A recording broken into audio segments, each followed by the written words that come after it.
प्रिय भक्तों, अगर आपको यह वीडियो महाशिवरात्रि के महापर्व पर प्राप्त हुई है तो आपके जीवन में बहुत कुछ बदलने वाला है।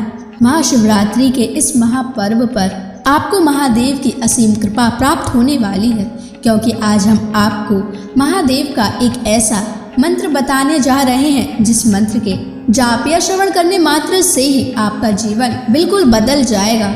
इस महापर्व के दिन आपका जीवन खुशियों से भरने वाला है, इसलिए प्यारे भक्तों, इस महामंत्र का जाप अवश्य करें और पूरी श्रद्धा के साथ करें। जिस भी भक्त ने इस महामंत्र का जाप किया है उसे अपने जीवन में अपार सफलता प्राप्त हुई है।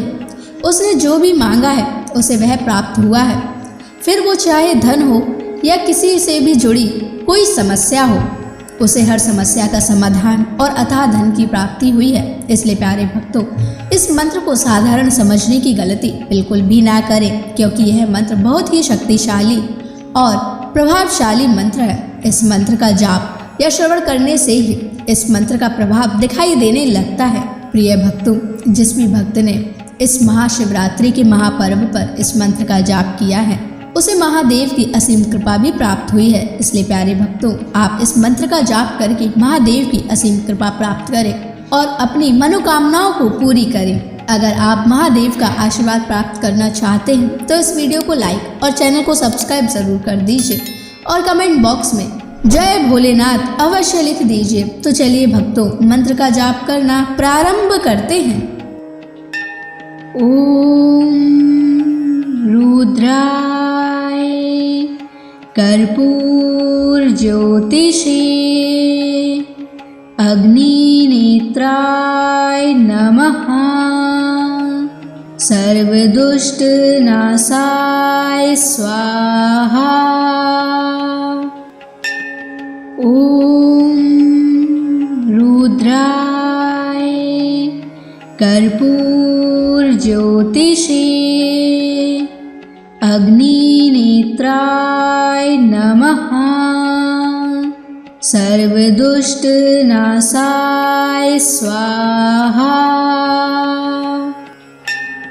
ओम रुद्राय कर्पूर ज्योतिषे अग्निनेत्राय नमः। सर्वदुष्ट नाशाय स्वाहा। ओम रुद्राय कर्पूर ज्योतिषे अग्निनेत्राय नमः। सर्वदुष्ट नाशाय स्वाहा। ओम रुद्राय कर्पूर ज्योतिषे अग्निनेत्राय नमः। सर्वदुष्ट नाशाय स्वाहा। ओम रुद्राय कर्पूर ज्योतिषे अग्निनेत्राय नमः। सर्वदुष्ट नाशाय स्वाहा। ओम रुद्राय कर्पूर ज्योतिषे अग्निनेत्राय नमः। सर्वदुष्ट नाशाय स्वाहा। ओम रुद्राय कर्पूर ज्योतिषे अग्निनेत्राय नमः। सर्वदुष्ट नाशाय स्वाहा।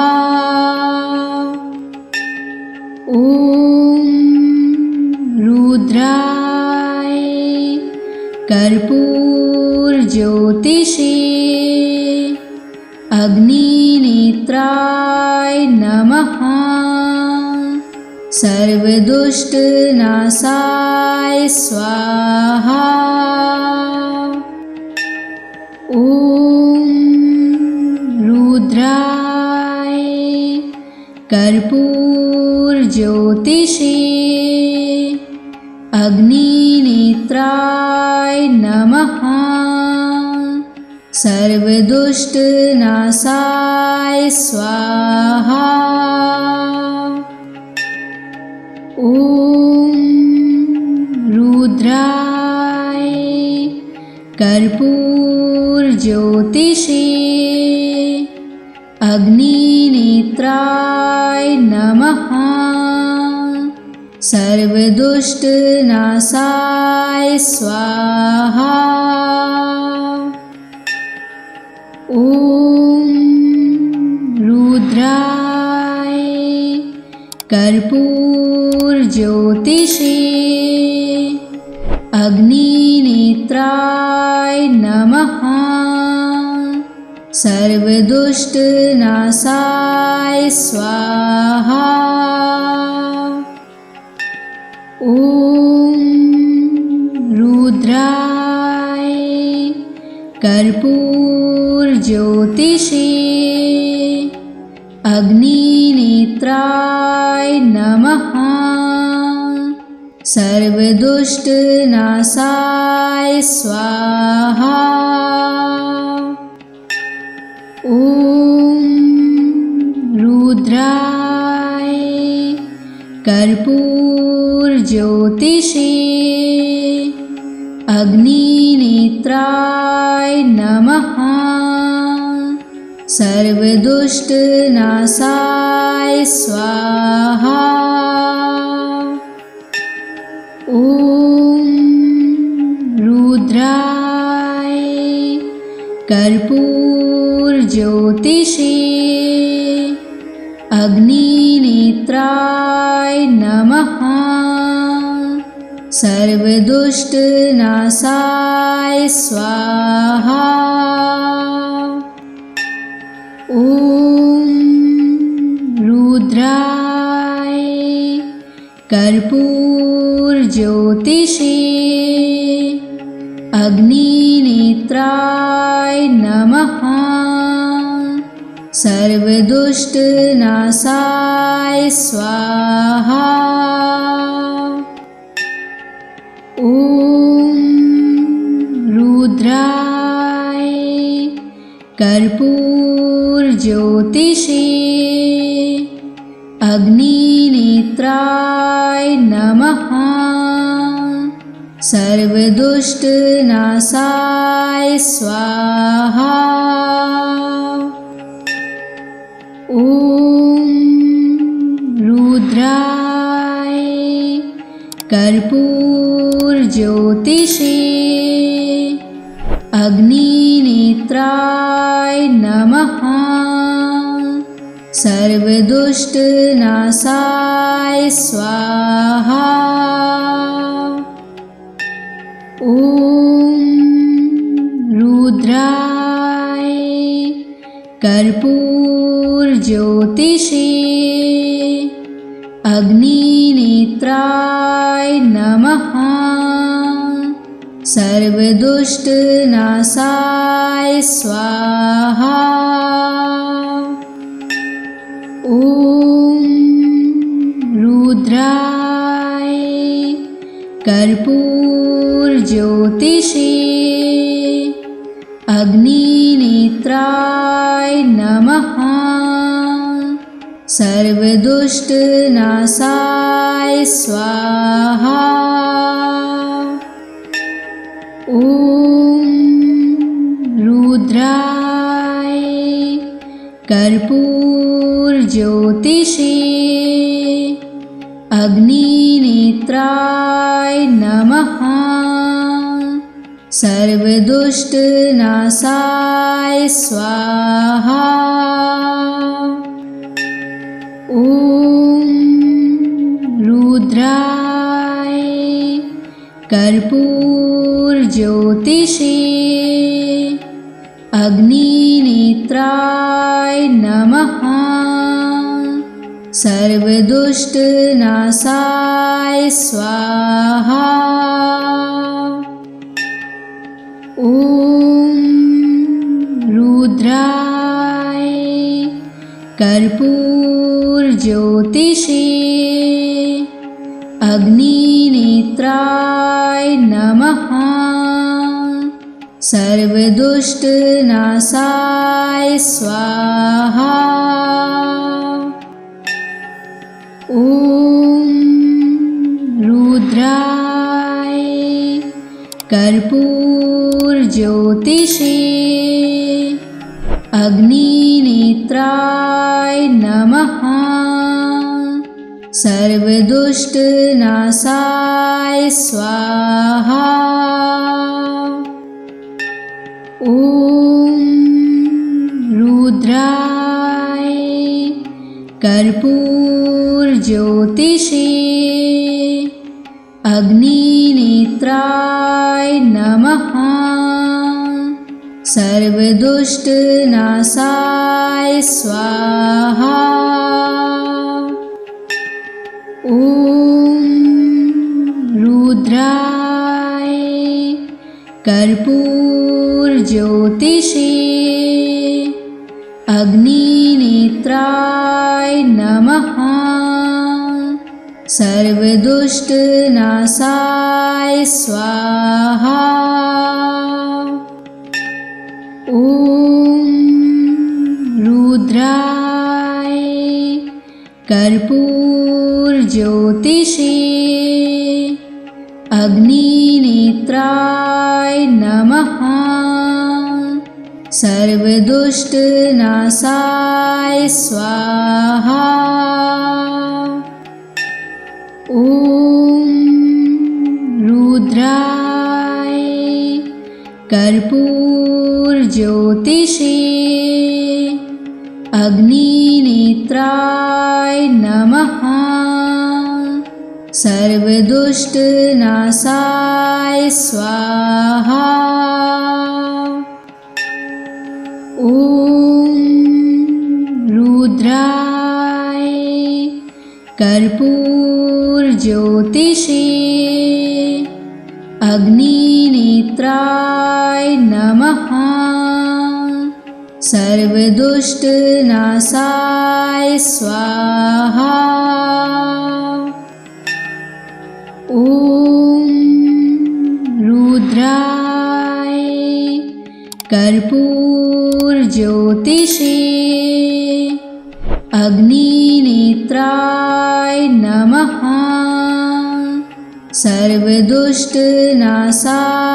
स्वाहा। ॐ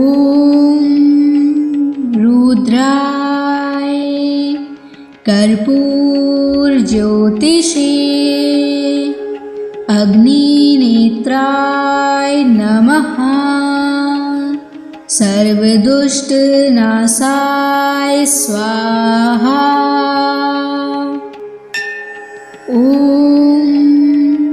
रुद्राय कर्पूरज्योतिषे अग्निनेत्राय नमः। सर्वदुष्टनाशाय स्वाहा। ॐ रुद्राय कर्पूरज्योतिषे अग्निनेत्राय नमः। सर्वदुष्टनाशाय स्वाहा। ॐ रुद्राय कर्पूरज्योतिषे अग्निनेत्राय नमः। सर्वदुष्टनाशाय स्वाहा। ॐ रुद्राय कर्पूरज्योतिषे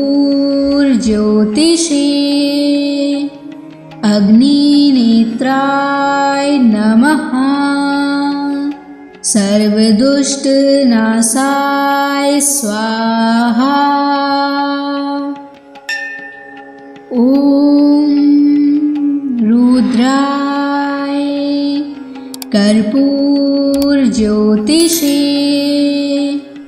अग्निनेत्राय नमः।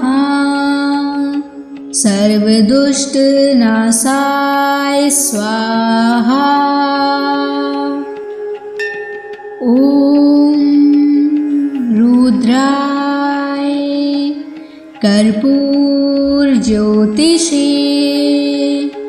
अग्निनेत्राय नमः।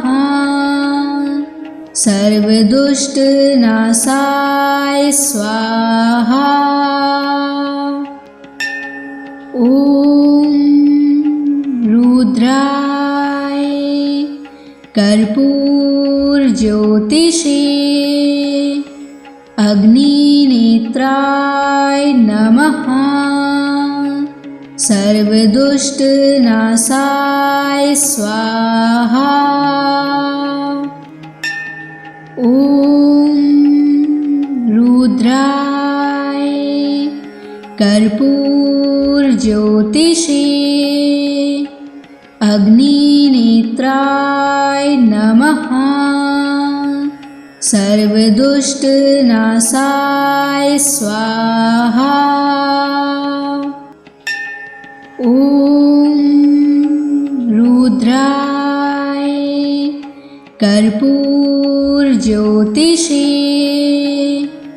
अग्निनेत्राय नमः। सर्वदुष्टनाशाय स्वाहा। ॐ रुद्राय कर्पूरज्योतिषे अग्निनेत्राय नमः। सर्वदुष्टनाशाय स्वाहा। ॐ रुद्राय कर्पूरज्योतिषे अग्निनेत्राय नमः। सर्वदुष्टनाशाय स्वाहा। ॐ रुद्राय कर्पूरज्योतिषे अग्निनेत्राय नमः।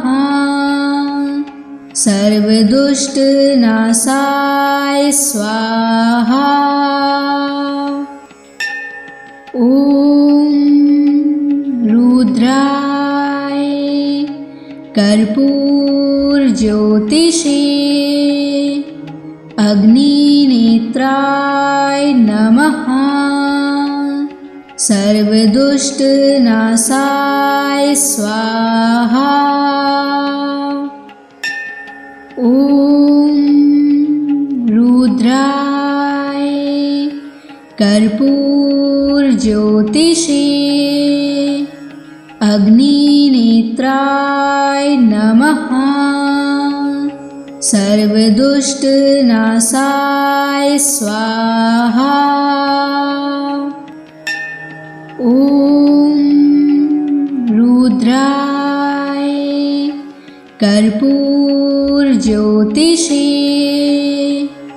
अग्निनेत्राय नमः।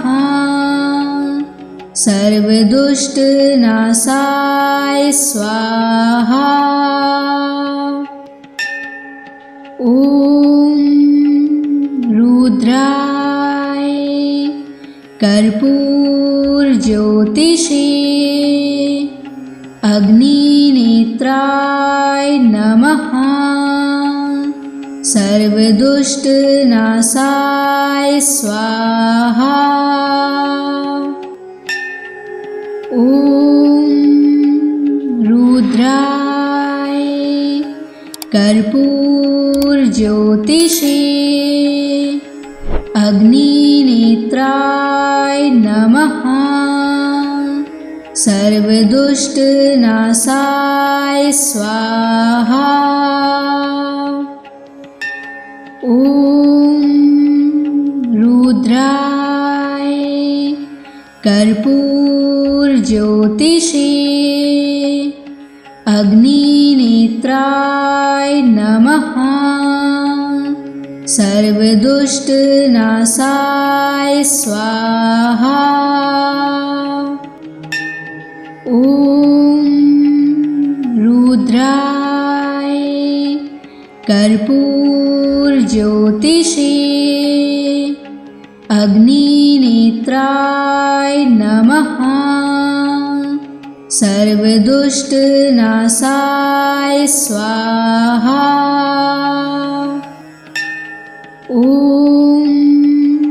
रुद्राय कर्पूरज्योतिषे अग्निनेत्राय नमः। सर्वदुष्टनाशाय स्वाहा। ॐ रुद्राय कर्पूरज्योतिषे अग्निनेत्राय नमः। सर्वदुष्टनाशाय स्वाहा। ॐ रुद्राय कर्पूरज्योतिषे अग्निनेत्राय नमः। सर्वदुष्टनाशाय स्वाहा। ॐ रुद्राय कर्पूरज्योतिषे अग्निनेत्राय नमः। सर्वदुष्टनाशाय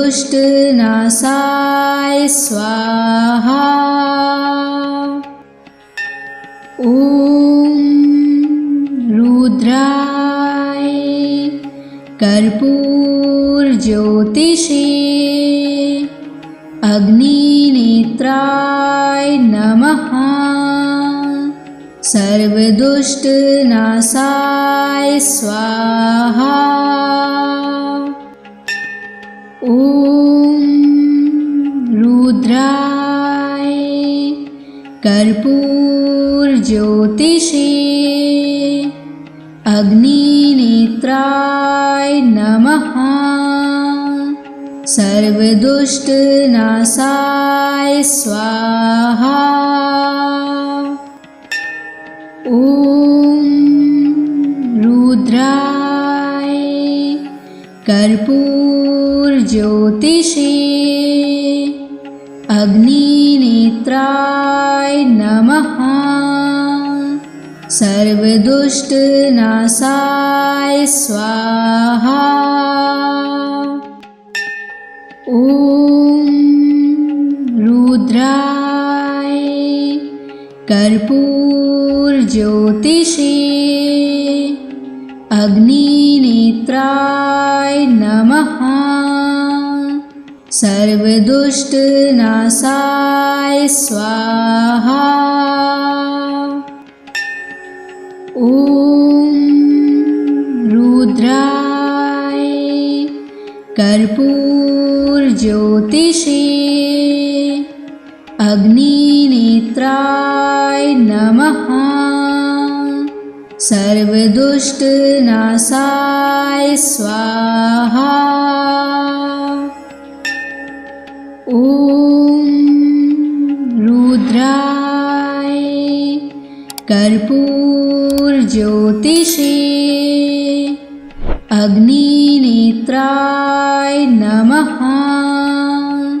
सर्वदुष्टनाशाय स्वाहा। ॐ रुद्राय कर्पूरज्योतिषे अग्निनेत्राय नमः। सर्वदुष्टनाशाय स्वाहा। ॐ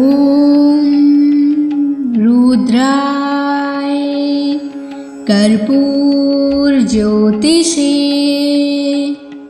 अग्निनेत्राय नमः। सर्वदुष्टनाशाय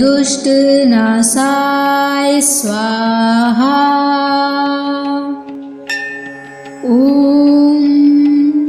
रुद्राय कर्पूरज्योतिषे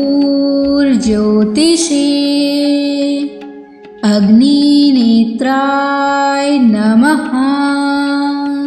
सर्वदुष्टनाशाय स्वाहा।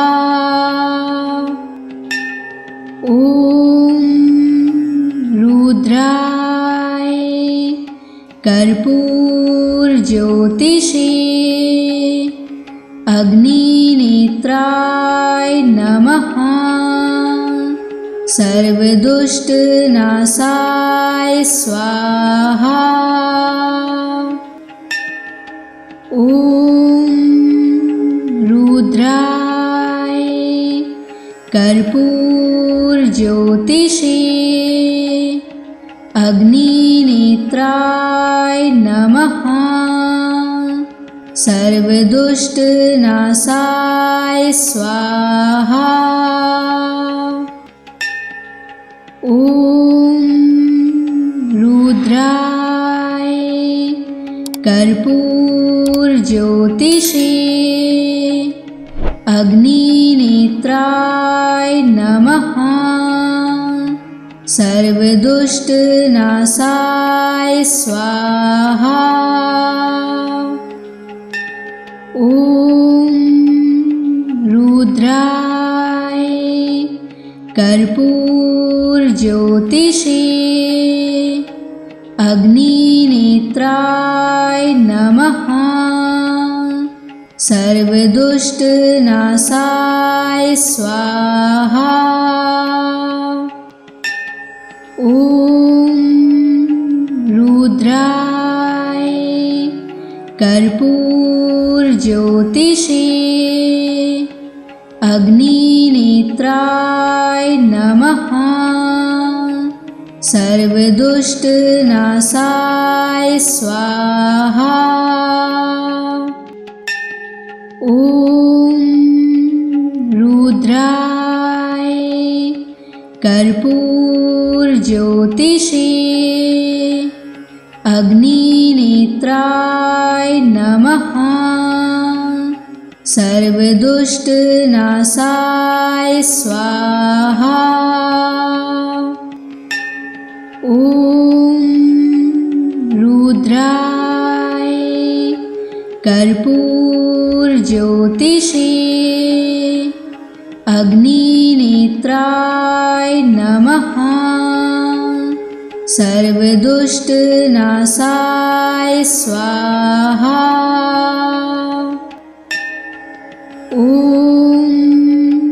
रुद्राय कर्पूरज्योतिषे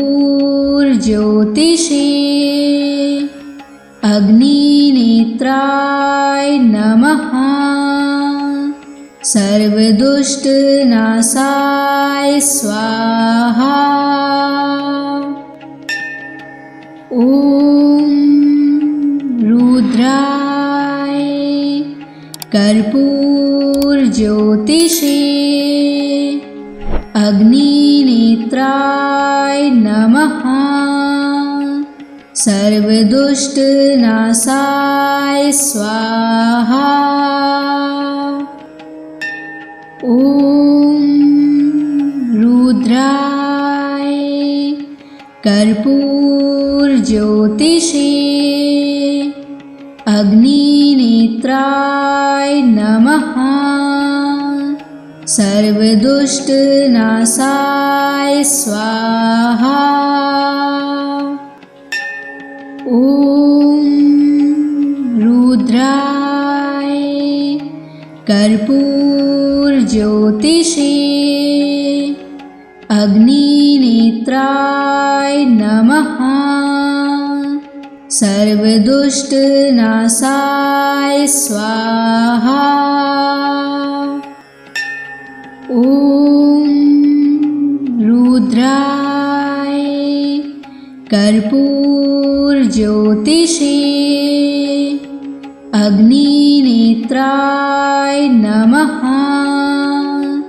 सर्वदुष्टनाशाय स्वाहा।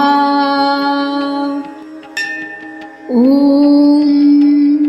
रुद्राय कर्पूरज्योतिषे अग्निनेत्राय नमः। सर्वदुष्टनाशाय स्वाहा। ॐ रुद्राय कर्पूरज्योतिषे अग्निनेत्राय नमः। सर्वदुष्टनाशाय स्वाहा। ॐ रुद्राय कर्पूरज्योतिषे अग्निनेत्राय नमः। सर्वदुष्टनाशाय स्वाहा। ॐ रुद्राय कर्पूरज्योतिषे अग्निनेत्राय नमः। सर्वदुष्टनाशाय स्वाहा। ॐ रुद्राय कर्पूरज्योतिषे अग्निनेत्राय नमः। सर्वदुष्टनाशाय स्वाहा। ॐ रुद्राय कर्पूरज्योतिषे अग्निनेत्राय नमः। सर्वदुष्टनाशाय स्वाहा। ॐ रुद्राय कर्पूरज्योतिषे अग्निनेत्राय नमः। सर्वदुष्टनाशाय स्वाहा। ॐ रुद्राय कर्पूरज्योतिषे अग्निनेत्राय नमः। सर्वदुष्टनाशाय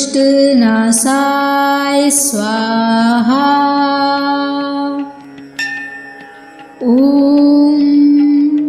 रुद्राय कर्पूरज्योतिषे अग्निनेत्राय नमः। सर्वदुष्टनाशाय स्वाहा। ॐ रुद्राय कर्पूरज्योतिषे अग्निनेत्राय नमः। सर्वदुष्टनाशाय स्वाहा। ॐ रुद्राय कर्पूरज्योतिषे अग्निनेत्राय नमः। सर्वदुष्टनाशाय स्वाहा। ॐ रुद्राय कर्पूरज्योतिषे अग्निनेत्राय नमः। सर्वदुष्टनाशाय स्वाहा। ॐ रुद्राय कर्पूरज्योतिषे अग्निनेत्राय नमः। सर्वदुष्टनाशाय स्वाहा। ॐ रुद्राय कर्पूरज्योतिषे अग्निनेत्राय नमः। सर्वदुष्टनाशाय स्वाहा। ॐ रुद्राय कर्पूरज्योतिषे अग्निनेत्राय नमः। सर्वदुष्टनाशाय स्वाहा। ॐ रुद्राय कर्पूरज्योतिषे अग्निनेत्राय नमः। सर्वदुष्टनाशाय स्वाहा। ॐ रुद्राय कर्पूरज्योतिषे अग्निनेत्राय नमः। सर्वदुष्टनाशाय स्वाहा। ॐ रुद्राय कर्पूरज्योतिषे अग्निनेत्राय नमः। सर्वदुष्टनाशाय स्वाहा। ॐ रुद्राय कर्पूरज्योतिषे अग्निनेत्राय नमः। सर्वदुष्टनाशाय स्वाहा। ॐ रुद्राय कर्पूरज्योतिषे अग्निनेत्राय नमः। सर्वदुष्टनाशाय स्वाहा। ॐ रुद्राय कर्पूरज्योतिषे अग्निनेत्राय नमः। सर्वदुष्टनाशाय स्वाहा। ॐ रुद्राय कर्पूरज्योतिषे अग्निनेत्राय नमः। सर्वदुष्टनाशाय स्वाहा। ॐ रुद्राय कर्पूरज्योतिषे अग्निनेत्राय नमः। सर्वदुष्टनाशाय स्वाहा। ॐ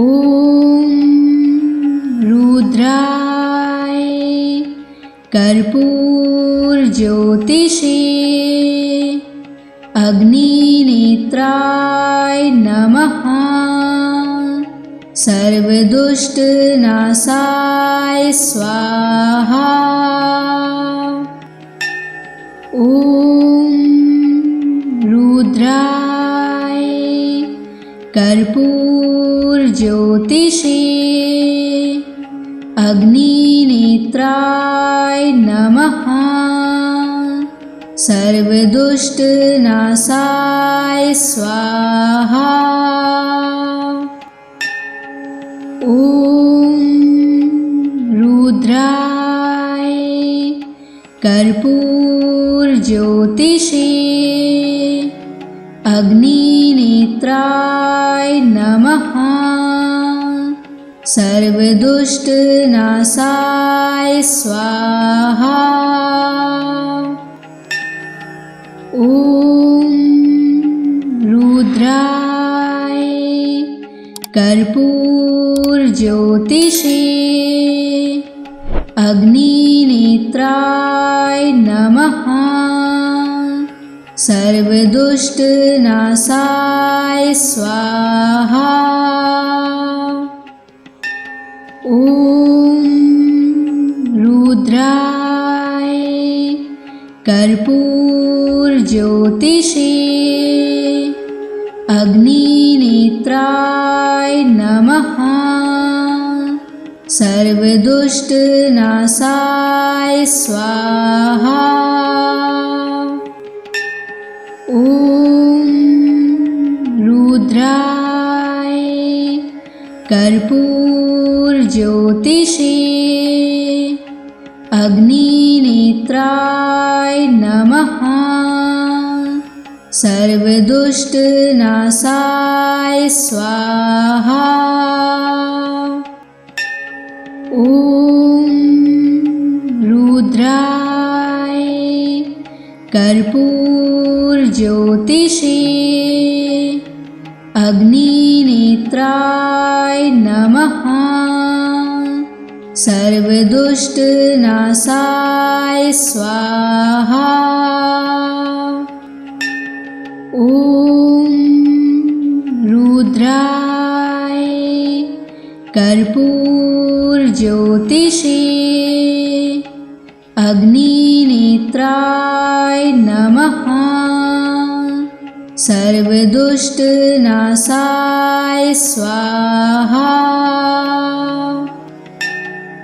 ॐ रुद्राय कर्पूरज्योतिषे अग्निनेत्राय नमः। सर्वदुष्टनाशाय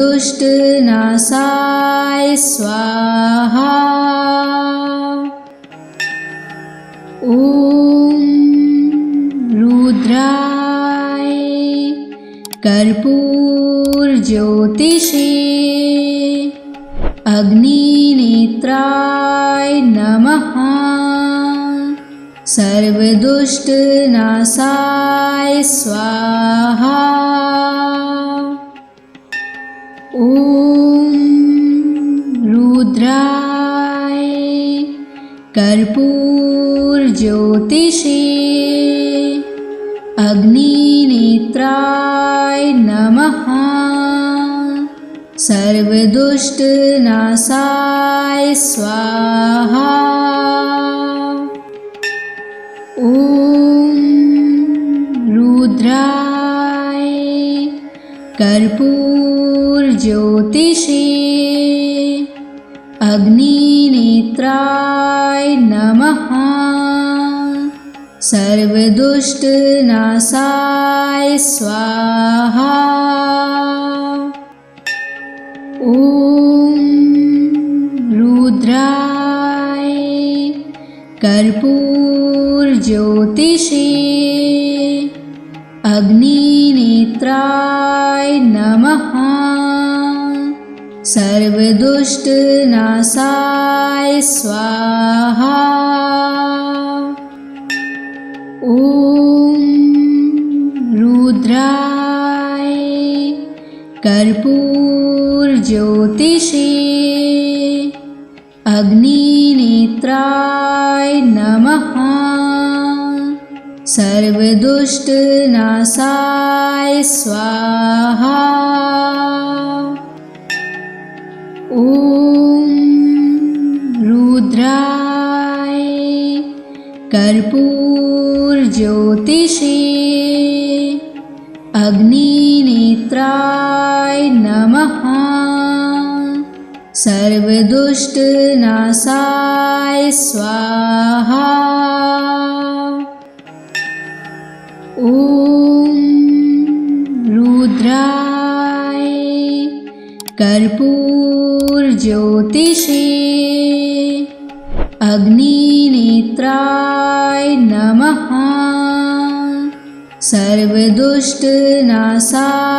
स्वाहा।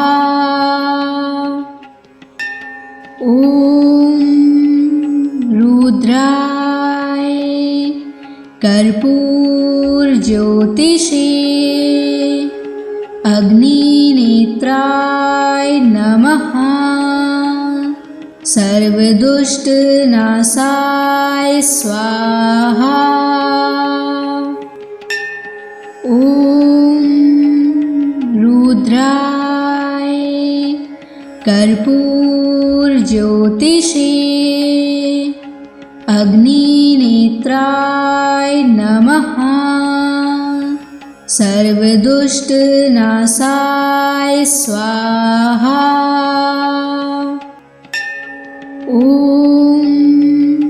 रुद्राय कर्पूरज्योतिषे अग्निनेत्राय नमः। सर्वदुष्टनाशाय स्वाहा। ॐ रुद्राय कर्पूरज्योतिषे अग्निनेत्राय नमः। सर्वदुष्टनाशाय स्वाहा। ॐ रुद्राय कर्पूरज्योतिषे अग्निनेत्राय नमः। सर्वदुष्टनाशाय स्वाहा। ॐ रुद्राय कर्पूरज्योतिषे अग्निनेत्राय नमः। सर्वदुष्टनाशाय स्वाहा। ॐ रुद्राय कर्पूरज्योतिषे अग्निनेत्राय नमः। सर्वदुष्टनाशाय स्वाहा। ॐ रुद्राय कर्पूरज्योतिषे अग्निनेत्राय नमः। सर्वदुष्टनाशाय स्वाहा। ॐ रुद्राय कर्पूरज्योतिषे अग्निनेत्राय नमः। सर्वदुष्टनाशाय स्वाहा। ॐ रुद्राय कर्पूरज्योतिषे अग्निनेत्राय नमः। सर्वदुष्टनाशाय स्वाहा। ॐ रुद्राय कर्पूरज्योतिषे अग्निनेत्राय नमः। सर्वदुष्टनाशाय स्वाहा। ॐ रुद्राय कर्पूरज्योतिषे अग्निनेत्राय नमः। सर्वदुष्टनाशाय स्वाहा। ॐ रुद्राय कर्पूरज्योतिषे अग्निनेत्राय नमः। सर्वदुष्टनाशाय स्वाहा। ॐ रुद्राय कर्पूरज्योतिषे अग्निनेत्राय नमः। सर्वदुष्टनाशाय स्वाहा। ॐ रुद्राय कर्पूरज्योतिषे अग्निनेत्राय नमः। सर्वदुष्टनाशाय स्वाहा। ॐ रुद्राय कर्पूरज्योतिषे अग्निनेत्राय नमः। सर्वदुष्टनाशाय स्वाहा। ॐ रुद्राय कर्पूरज्योतिषे अग्निनेत्राय नमः। सर्वदुष्टनाशाय स्वाहा। ॐ रुद्राय कर्पूरज्योतिषे अग्निनेत्राय नमः। सर्वदुष्टनाशाय स्वाहा। ॐ रुद्राय कर्पूरज्योतिषे अग्निनेत्राय नमः। सर्वदुष्टनाशाय स्वाहा। ॐ रुद्राय कर्पूरज्योतिषे अग्निनेत्राय नमः। सर्वदुष्टनाशाय स्वाहा। ॐ रुद्राय कर्पूरज्योतिषे अग्निनेत्राय नमः। सर्वदुष्टनाशाय स्वाहा। ॐ रुद्राय कर्पूरज्योतिषे अग्निनेत्राय नमः। सर्वदुष्टनाशाय स्वाहा। ॐ रुद्राय कर्पूरज्योतिषे अग्निनेत्राय नमः। सर्वदुष्टनाशाय स्वाहा। ॐ रुद्राय कर्पूरज्योतिषे अग्निनेत्राय नमः। सर्वदुष्टनाशाय स्वाहा। ॐ रुद्राय कर्पूरज्योतिषे अग्निनेत्राय नमः। सर्वदुष्टनाशाय स्वाहा। ॐ रुद्राय कर्पूरज्योतिषे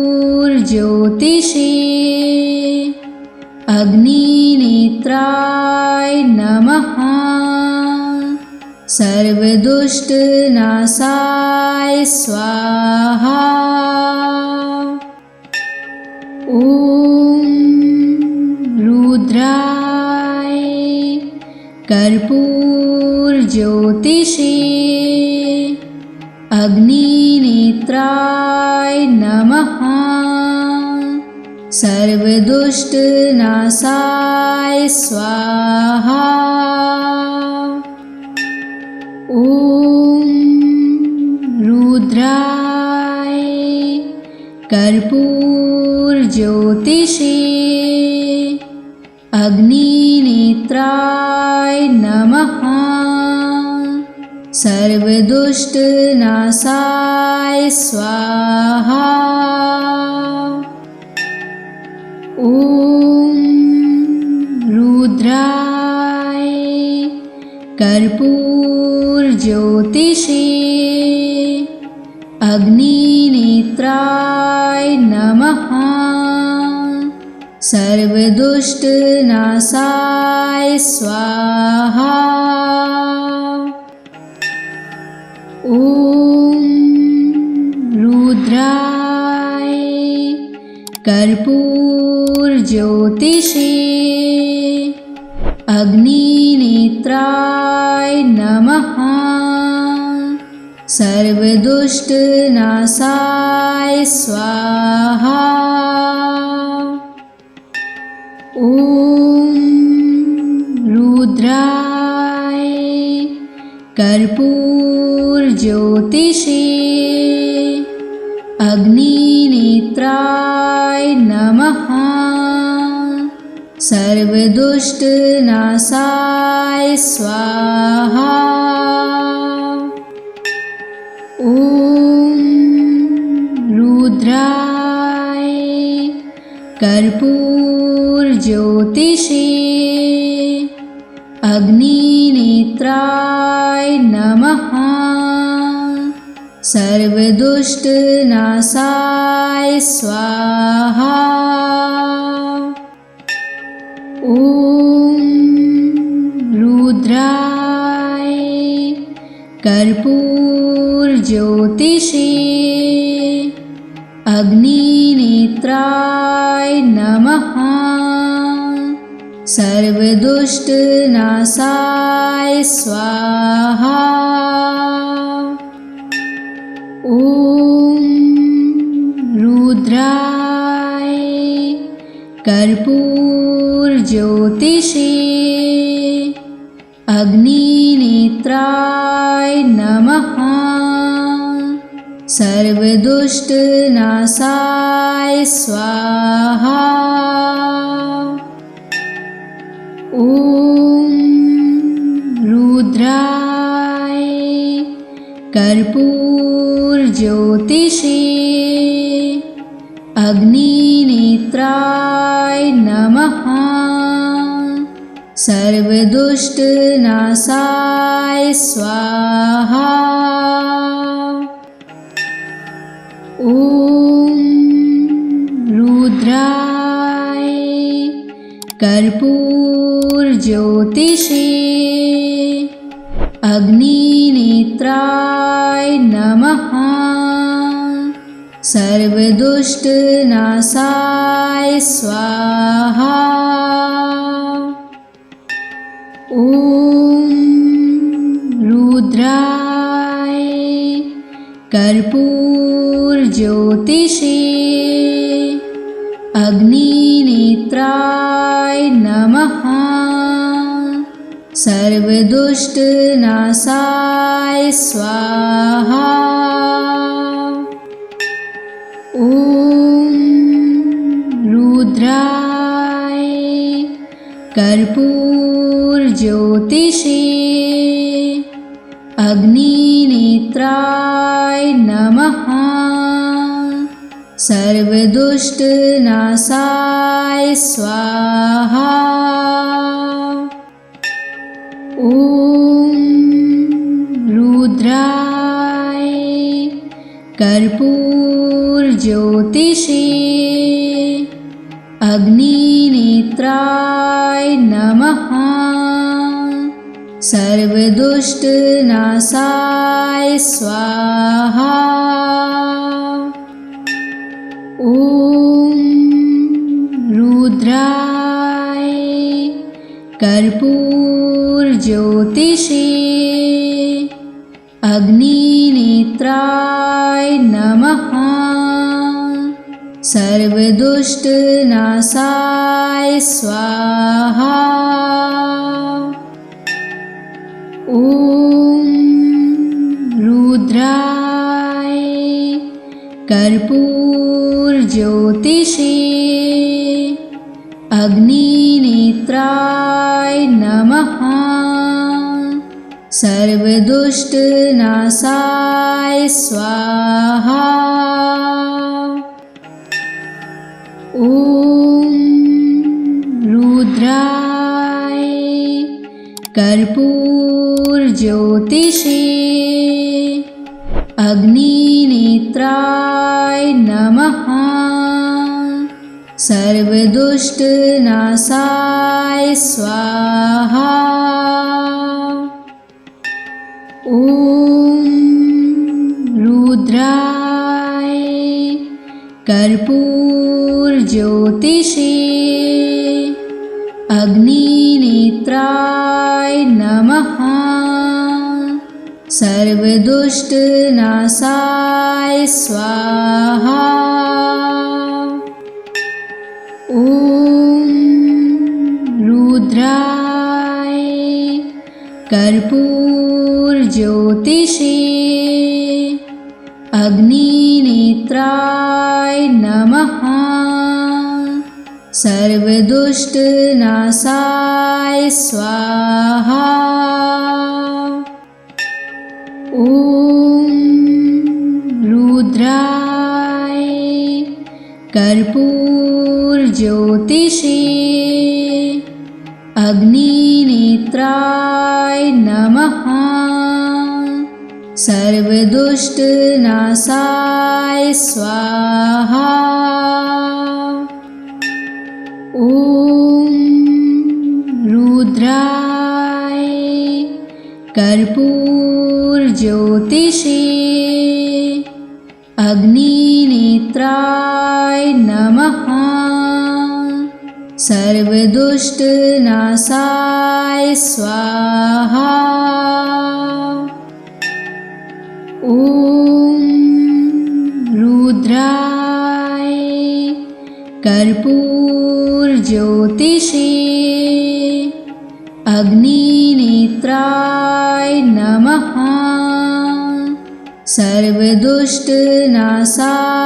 स्वाहा। ॐ रुद्राय कर्पूरज्योतिषे अग्निनेत्राय नमः। सर्वदुष्टनाशाय स्वाहा। ॐ रुद्राय कर्पूरज्योतिषे अग्निनेत्राय नमः। सर्वदुष्टनाशाय स्वाहा। ॐ रुद्राय कर्पूरज्योतिषे अग्निनेत्राय नमः। सर्वदुष्टनाशाय स्वाहा। ॐ रुद्राय कर्पूरज्योतिषे अग्निनेत्राय नमः। सर्वदुष्टनाशाय स्वाहा। ॐ रुद्राय कर्पूरज्योतिषे अग्निनेत्राय नमः। सर्वदुष्टनाशाय स्वाहा। ॐ रुद्राय कर्पूरज्योतिषे अग्निनेत्राय नमः। सर्वदुष्टनाशाय स्वाहा। ॐ रुद्राय कर्पूरज्योतिषे अग्निनेत्राय नमः। सर्वदुष्टनाशाय स्वाहा।